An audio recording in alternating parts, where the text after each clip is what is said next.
good, the bad, the full story of love. What were you like back then? I used to be fun, now I'm boring. I think you're secretly still fun.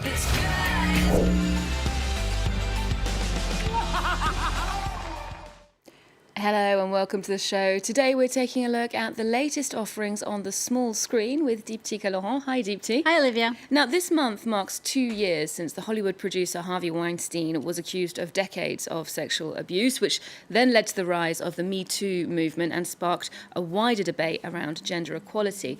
So today we're focusing on shows old and new, which put women at the forefront, and we're kicking off here in France with Netflix's rom-com Plan Cœur, or the Hookup Plan in English, and that's back for a second season. That's right. The first season was a sleeper hit, Olivia. It was Netflix's second French production after the flop that was the political drama Marseille.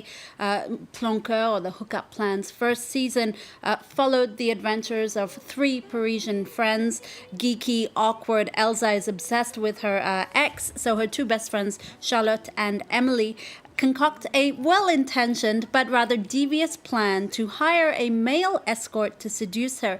Now, season 2 picks up really where we left off. We see Elsa going from being manipulated to the one who does all the manipulating. Take a look. Tu crois que tu vas redevenir comme avant? Mais oui. Croissons-nous, mais comment t'as fait? Mais super! T'avais un mec à Buenos Aires? Non? Non? Et t'as des nouvelles, tu putes? T'as vraiment le don de te foutre toujours dans la merde, toi. Mais non, mais pas du tout. C'est la merde qui se fout en moi, Chantal. J'ai une idée, Jenny. Max. Hop là, voilà, là ça colle. Max? Ah, excuse-moi, je prenais un peu le soleil, là. En tout cas, lui, il est pas pute. Mais d'aller beaucoup dans les failles des gens. We allow ourselves to really explore the characters' weaknesses. These women have flaws, they're far from perfect, they struggle, they hustle, and sometimes they fail spectacularly.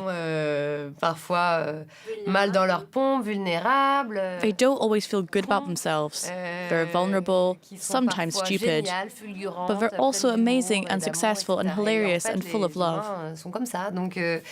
I think it feels good to see these kinds of women on TV, rather than fairy tale representations of them. Okay, so we get an idea of some of the gags there, but what are your thoughts on the series? Look, I really liked the first season, and what I liked about the first season was that the male characters really play a supporting role to this female friendship between these three main female characters. The first season had this definitive story arc. We saw what was going to happen, or we could imagine. But season 2 feels erratic. The jokes fall flat. There's no continuity at times. It feels very superficial in terms of the dialogue and even just the plot lines. I was particularly disappointed that these strong, independent women, at least for me, became sort of two-dimensional in the second season, really defined by the men in their lives.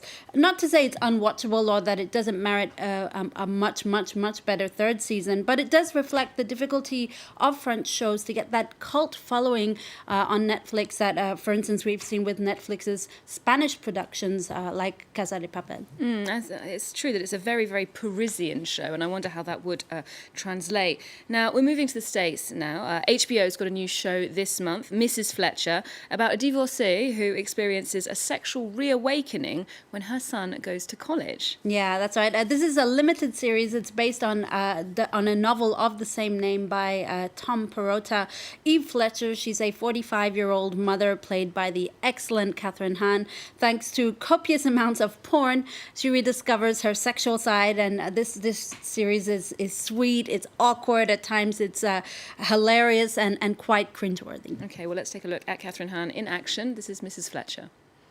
Ever since my son went away to college, I've been having these crazy fantasies. Well, what are you going to do about it? Nothing. Do it.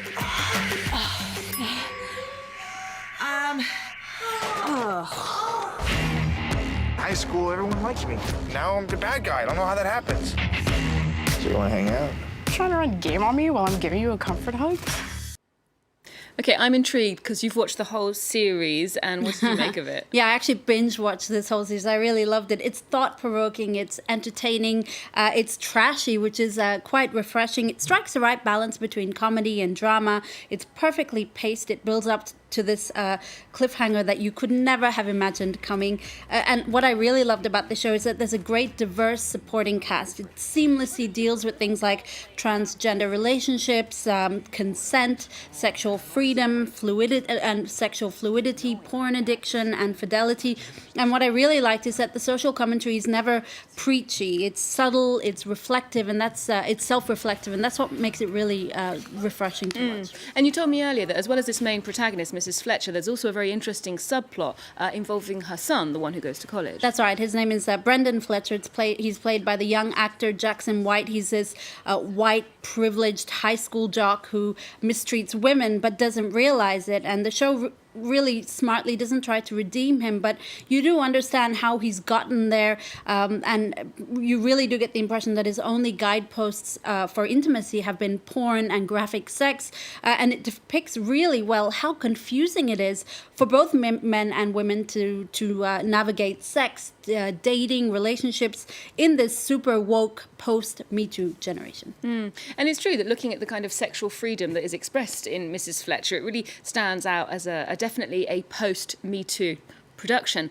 But there were a handful of cult series prior to that movement about women, and they were dominating the small screen. Before 2017, I would say Sex and the City is one that springs to mind. That's right. It's probably the one that many of us would think of. Carrie, Samantha, Charlotte, and Miranda. Who could forget those four independent, successful go-getters? Sex and the City was groundbreaking, for its graphic portrayals of sex, although compared to what we see on TV today, it's quite tame. But it was also, it also broke taboos around women and sex. But what's interesting is that show now feels dated today. If you look at it, all four leads were white middle-class women. You had cliches like the flamboyant gay best friend, and despite their cries of being independent, most of their time was spent chasing relationships and men. Yeah, it does look a little bit like another generation. It seems a bit far from the kind of millennial dating experience now, which also has had the advent of course, dating applications. Yeah, that's right. I mean, there's also another show that comes to mind after Sex and the City, which came many years after. That's Jenji Cohen's Orange is the New Black. That has a cult following, and it's really quite the opposite of everything that Sex and the City was. And it was a real trailblazer because it dealt with something we'd never seen on TV before, which was female prisoners. And, you had this motley crew of women at Litchfield Prison who were not glamorous. They were thugs, they were criminals, they were drug addicts, they were drug dealers, they were murderers. And the show really did a good job of mixing humor and drama and offering really thoughtful portrayals of marginalized communities and dealing with things like rape, sexual abuse, and prisoners' rights. Yeah, it definitely pushed the envelope, that one. And another one that was a bit of a game changer was Julianna Margulies' The Good Wife. That was a new world as well. Exactly, and again, it was completely different from the other two. It's one of my personal favorites, The Good Wife. It was so clever, this show. Julianna Margulies was fantastic as this housewife turned lawyer, Alicia Florrick and Christine Baranski, who can forget her as this law firm head, Diane Lockhart. This is about intelligent, driven, powerful women navigating sexism in the workplace and eventually in politics. And it also had the unique position of having a very successful female-dominated spin-off called The Good Fight that came out just around the time of the Me Too movement. Yeah, and it's definitely true that the Me Too movement has impacted women's representation in television as well. Well, you just have to look at the figures. I mean, they're starting to emerge now. Today, women, for instance, make up 45% of major characters across U.S. network, cable, and streaming shows. This is 45% in the 2018-2019 TV season, up slightly from the 40% 2 years ago. Behind the scenes, though, is where it gets interesting. Female TV show creators, the percentages there have steadily risen since the late 90s. Around 25% of women create shows on U.S. broadcast network compared to about 18% in in the 90s. And what's really encouraging is around 30% of shows are directed by women. This is nearly quadrupled since the late 90s. It's particularly interesting, those behind-the-scenes figures, because that will continue to push the industry forward, I think. Now, finally, back to romance. A lot of people have been talking about Amazon Prime's new anthology series, Modern Love. That's a show dedicated to love in many different guises. That's right. And it actually reminds me of a show on Netflix called Easy, which was also about, each episode was dedicated to a different a story about love. This one, Modern Love, is based on the New York Times short essays about love, romance, and relationships, which were really a hit.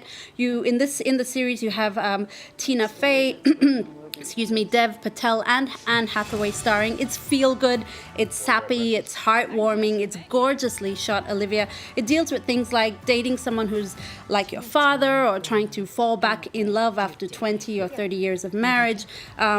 One that really stood out for me was Anne Hathaway's episode. She plays a bipolar woman struggling to reconcile her manic highs and lows while trying to have a stable relationship. It was a really raw, unfiltered portrayal of what it's like to live with a mental illness. That you rarely see. And try to have a normal relationship, quote unquote.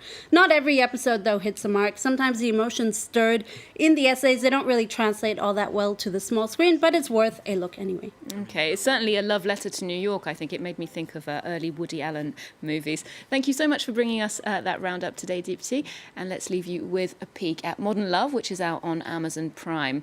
Do remember to check out our website, and you can also keep up with us on social media too. There's more news coming up on France 24 just after this. This is love at its absolute best. And it's beautiful sometimes. I can't bring a baby into the world with a man that I don't love. Don't do it because you're scared. You must own your actions in life. You all right? She hit me in my penis. I didn't mean to hit him in the penis. I meant to hit him in the balls. That's great. This isn't a sex injury. I mean, not a weird one. Hey, why are you still talking, Rob?